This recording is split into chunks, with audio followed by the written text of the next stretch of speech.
You know, usually when we think about our own daily choices, there's this expectation of total independence. Oh, for sure. Like you wake up, you decide to wear a specific blue shirt, you grab a particular brand of bacon off the grocery shelf, and you just point to your own brain and say, I chose that. Right. It's very clean. It's comforting. Exactly.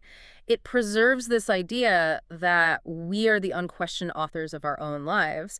But when you actually peel back the layers of how modern society functions, you realize we're navigating this landscape of human choice that is incredibly curated. Highly curated. Welcome to the deep dive. It's Monday, May 18th, 2026. And today we're handing you the blueprints to that invisible architecture dictating our every move. We really are looking at the foundational mechanics of society today.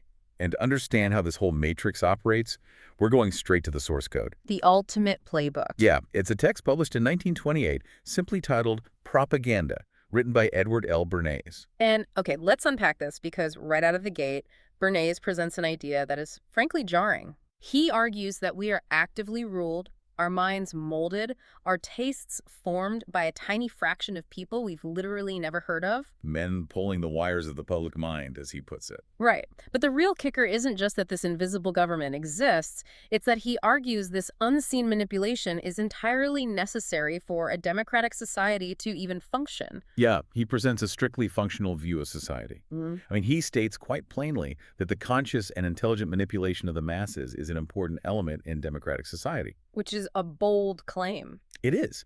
But to understand why he says that, we have to look at the sheer, mind-boggling complexity of the world he was observing in the late 1920s, which, by the way, has only exponentially increased for us today.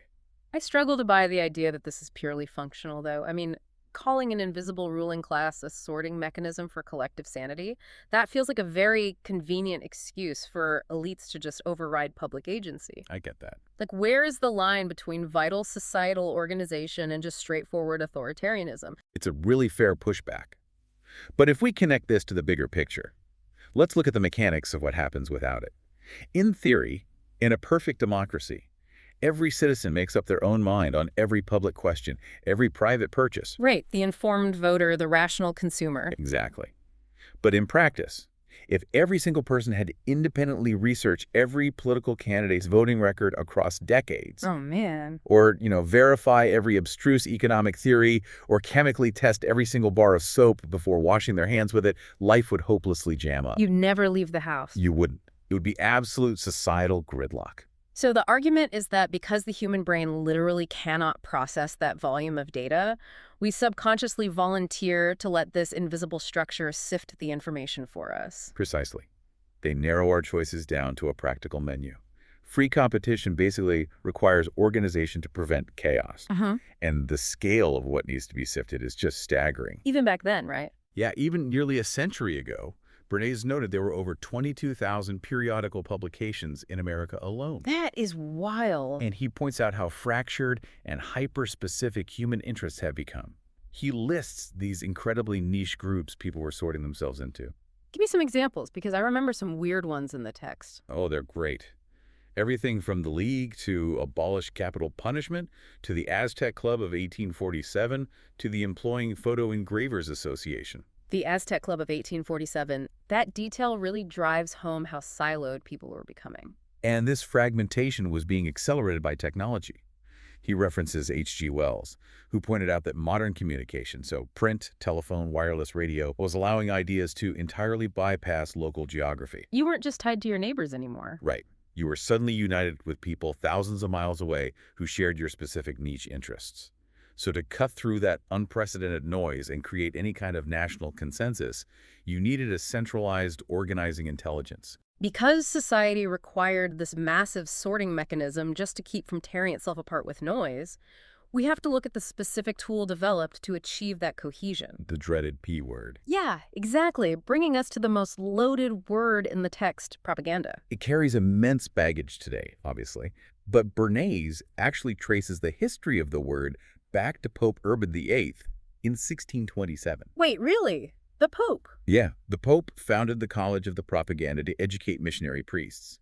For centuries, the word simply meant any institution or scheme for propagating a specific doctrine. Ugh. It wasn't until the massive state-sponsored information campaigns of World War I that the term took on a decidedly dark and, sinister complexion. What I find most revealing about his perspective on propaganda is how it intersects with the concept of universal literacy. Oh, this part is fascinating. Because the historical assumption was that teaching an entire nation to read and write would naturally yield a nation of fiercely independent, critical thinkers. That was the dream. But Bernays argues that the exact opposite happened. Instead of creating independent minds, mass literacy essentially just handed the common man a set of rubber stamps. Yes, rubber stamps inked with advertising slogans, newspaper editorials, political rhetoric, trivialities. Just prepackaged thoughts. Exactly. Instead of deeply analyzing a situation, people just select the appropriate stamp from their mental collection. And because millions of others are exposed to the exact same newspapers and radio broadcasts, everyone's stamps are duplicates. We all receive identical imprints. It's the 1928 version of viral sound bites. You see a catchy phrase online, you adopt it, and you feel this sense of righteous individualism when you post it. But you didn't write it. No, you're just hitting paste on a phrase you absorbed from your preferred group leader. You're deploying the rubber stamp. Which raises an important question. We have to look closely at how the group mind actually operates if it isn't operating on individual logic. So what's driving the bus? Well, Bernays leans heavily on the mass psychology of theorists like Trotter and Le Bon. These were thinkers who realized that when humans gather in large numbers or identify strongly with a mass group, the individual intellect essentially shuts off. It's just powered down. Pretty much. A primal herd mentality takes over. The group mind doesn't think in any strict rational sense. It operates almost entirely on impulses, habits, and cliches. And when a group is confronted with a decision, its first impulse isn't to weigh the evidence. Its first impulse is to look around and follow the example of a trusted leader. Exactly. And if a physical leader isn't present, the group relies on those prepackaged cliches and pat words. The emotional resonance of a single word can dictate the reality of an entire demographic. Like the hospital example. Yes, he highlights this incredible example from World War I Britain regarding the medical treatment of soldiers. The hospital naming issue. So the British public was growing highly critical of the military's evacuation hospitals. Families at home felt that their wounded sons and husbands were being handled way too summarily, pushed through the system without proper attention. Which was a huge PR crisis for the military. But the friction was entirely rooted in the word hospital. The public subconsciously associated that specific word with prolonged, conscientious, individualized care. So how did the unseen government solve this? Yeah. They didn't publish reports proving the medical efficacy of their triage system. They didn't argue with the public's logic. It just changed the signs on the door. Literally. They simply changed the name of the facilities to evacuation posts. And the critical reaction evaporated, because nobody expects a post to provide long-term care. Exactly. By changing a single cliche, they completely shifted the emotional current of the public. It highlights a crucial psychological reality. You're rarely arguing with facts. You're arguing with emotional associations. Right. Bernays also brings in Sigmund Freud's theories here, specifically the idea that people are heavily motivated by suppressed desires they conceal even from themselves. The reasons we give for our actions are rarely the actual reasons. He uses the example of buying a motor car. You go to the dealership, and you might tell yourself and everyone else that you're buying it for the practical purpose of locomotion, getting from point A to point B efficiently. But if you are being truly practical, you might recognize that walking is better for your health, or that a cheaper vehicle achieves the exact same locomotion. So why spend the extra money? Because the deeper truth is that you buy the car because it operates as a compensatory substitute. It's a symbol of social position, an evidence of your business success, or, an effort to please a spouse. This realization completely dismantles traditional marketing. I mean, if the rational individual is largely an illusion, and the group mind is actually driven by herd impulses and suppressed desires, the entire strategy of selling an idea has to fundamentally transform. It necessitates a massive tactical shift. You can't just shout logic at people anymore. Right. Bernays describes this as moving away from the direct assault of the consumer and moving toward the creation of circumstances. He contrasts the old salesmanship with the new salesmanship. Here's where it gets really interesting, because the bacon example perfectly illustrates this shift. Under the old methodology, a company selling bacon would buy a full-page newspaper ad and essentially yell at the reader Eat more bacon. It's cheap. It has calories. Buy it today. A direct, logical assault on the individual's wallet. But the new propagandist looks at the psychological board differently. They don't ask, how do I convince someone to buy bacon? They ask, who influences the eating habits of the public? And the answer, clearly, is physicians. Right. So the new strategy is entirely indirect. You get prominent doctors to publicly state that a heavy, protein-rich breakfast is wholesome and healthy. Because the public relies on the authority of the doctor. You don't sell the bacon. You get the trusted group leader to validate the environments where bacon is the natural choice. It's so sneaky. And he takes this concept to an almost absurd level of sophistication with the velvet fashion crisis. Oh man, this story is wild. American velvet manufacturers were facing total ruin. The fabric had simply fallen out of fashion for a long time, and the supply chain was freezing up. Yeah, under the old paradigm, they would have plastered America with desperate ads begging women to buy velvet to save the factories. Please buy our velvet. Exactly. Ugh. Instead, the Public Relations Council maps the ecosystem. They look for the vital spot of infection for global fashion trends. And that vital spot is Paris. But they don't buy billboards in Paris either, right? No, no billboards. They go directly to the creators of the culture, the elite couturiers like Lanvin and Worth. They induce these designers to use velvet in their upcoming gown and hat collections. And then they get it on the right people. Bingo. They arrange for distinguished figures, a countess or a duchess, to wear those specific velvet creations at high-profile events. So think about the chain reaction here. When American department store buyers and wealthy travelers go to Paris to see what's next, what do they see? They see the absolute peak of European aristocracy wearing velvet. And they buy it because it's the undeniable fashion. It gets reported in the elite magazines.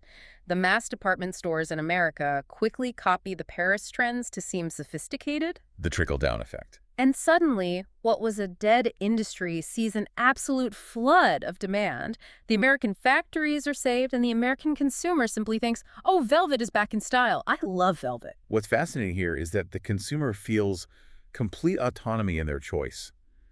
They are completely unaware that the trend was manufactured months ago in a boardroom across the Atlantic. It's Inception. It really is.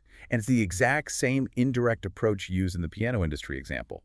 If you want to sell a grand piano, you don't advertise the instrument's tuning or wood quality. You sell the entirely new cultural concept of a music room. You plant the idea so deep they think they came up with it themselves. You organize an exhibition of period music rooms designed by influential interior decorators. You invite famous violinists and society leaders to the gallery opening. You get architects to start naturally, including a music niche in their suburban blueprints. You change the architectural and cultural environment so that the customer eventually comes to you asking for a piano to complete their trendy new room. Exactly. But I have to stop and ask about the scale of this.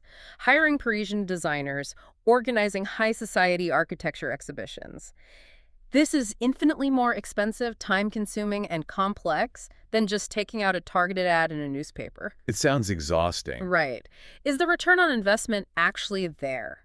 Does this elaborate theater really move the needle enough to justify the massive upfront cost? It does, but only if you master the core mechanism of this strategy, which is finding the overlapping interests. Overlapping interests. Yeah, this isn't just a matter of paying people to lie. Propaganda works best and becomes highly cost-effective when it aligns perfectly with the authentic, pre-existing interests of the group leaders you're utilizing. So everyone gets something they already wanted. Exactly. In the piano example, the interior decorators desperately want to showcase their talent to wealthy clients. The architects want to design dynamic new spaces. The musicians need venues to perform and promote their art, and the piano makers want to sell pianos. So you orchestrate a scenario where multiple influential groups benefit organically from the exact same cultural shift. It becomes a self-sustaining engine. Because everyone wins, everyone pushes the boulder in the same direction. And recognizing how to manipulate these overlapping interests wasn't just a luxury for selling high-end goods. It became a matter of absolute corporate survival. Yes, because of how the market was evolving. Yeah. Bernays points to what O.H. Cheney termed intercommodity competition. The era of mass production completely changed the battle lines. It wasn't just one guy against another anymore. No, it was no longer just one hat maker competing against another hat maker for the same customer. The scope widened dramatically. It was the leather industry going to war against the fabric industry over the length of women's skirts. Which sounds absurd, but it's true. Because if fashion dictates long skirts, women don't buy fancy leather shoes to show off. They buy yards of fabric. Cheney describes this fierce battle happening right on the dining room table. The battle for the stomach. Yeah, it's not brand A prunes versus brand B prunes. It's the prune growers fighting the orange growers and the pineapple canners for a share of your stomach. Because human beings can only physically consume a few thousand calories a day, the biological limit is absolute. So industries had to fight to displace completely different categories of products. In this brutal intercommodity warfare, you couldn't just say your soap was cleaner. You needed a masterpiece of psychological alignment to stand out. Which brings us to, perhaps, the most brilliant campaign in the entire text, Procter & Gamble's Ivory Soap. This one is so clever. P&G realizes they need to massively increase the consumption of their product. But rather than advertising that it floats or cleans well, they completely redefine the function of soap for the consumer. They launched a national soap sculpture competition for children. And notice the overlapping interests they utilized to legitimize it. They worked directly with the prestigious art center in New York. They got school superintendents across the country to adopt soap carving as part of their official art curriculum. And the volume is staggering. They went from 500 entries in the first year to over 4,000 entries by the fourth year. They took a mundane, frankly boring household chore item and turned it into an instrument for children's art. But the real genius is in the specific psychological impulses they targeted to achieve that scale. Take the snobbish impulse. Okay, how did that work? Well, by having famous high society sculptors act as the judges for the contest, P&G wasn't just selling soap to kids. They were selling prestige to middle-class parents who desperately wanted their children associated with high culture. Wow, and they tapped the gregarious impulse because kids were doing it in large groups at school, creating peer pressure to participate.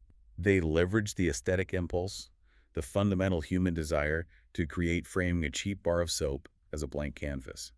And crucially, they triggered the maternal impulse. Right, the mother's saving the shavings. Exactly. Mothers weren't throwing away the scraps from their children's art projects. They were carefully saving them to use in the family laundry. The campaign taught frugality alongside artistic expression. It turned the consumer into an active, enthusiastic participant in the marketing campaign. P&G didn't just sell soap. They fundamentally altered the behavior of millions of households. And from a functional standpoint, this highlights the pragmatic ideal of public relations that Bernays champions. Because it wasn't all bad, right? Right. P&G genuinely promoted art education.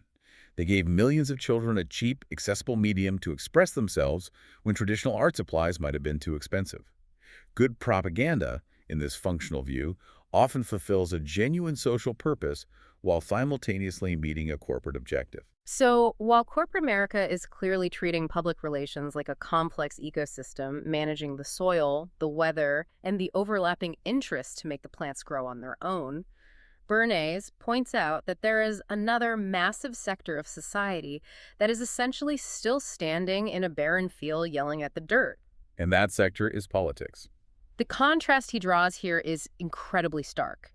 Business had learned to maintain its partnership with the public through what he calls continuous interpretation and dramatization by high spotting. High spotting is a great concept. The Beech-Nut Packing Company is the perfect example of it. A rumor starts circulating on Wall Street that Beech-Nut is going to be bought out for $17 million by a rival company. This would have meant moving their massive factory out of its hometown of Canajoharie, New York. And a false rumor of that magnitude can cause millions in sudden stock losses and utterly destroy employee morale overnight. So what does the president of Beech-Nut do? He knows a dry, written press release denying the sale won't carry any emotional weight. Nobody's going to care about a press release. Exactly. So he creates an undeniable circumstance. He spurs a massive hometown parade in Canajoharie.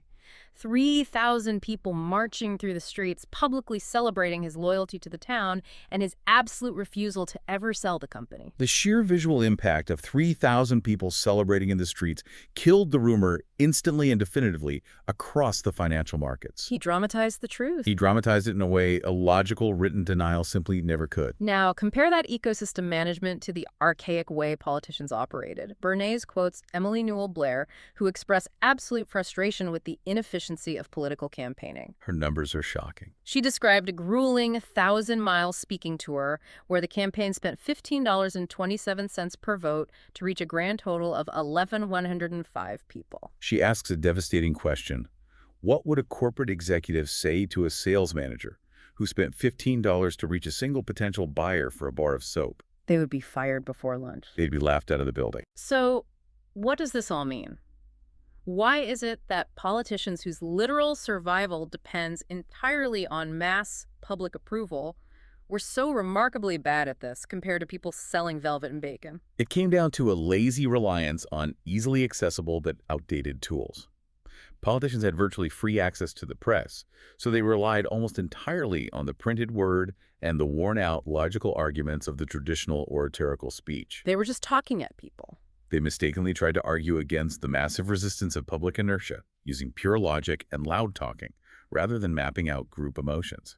They failed to treat a political campaign the way a business treats a massive product launch. Which requires scientific market analysis, strict budgeting, and emotional appeals tied directly to overlapping interests. Exactly. When politicians did occasionally stumble upon group appeals, the results were incredibly effective. Like the Coolidge example.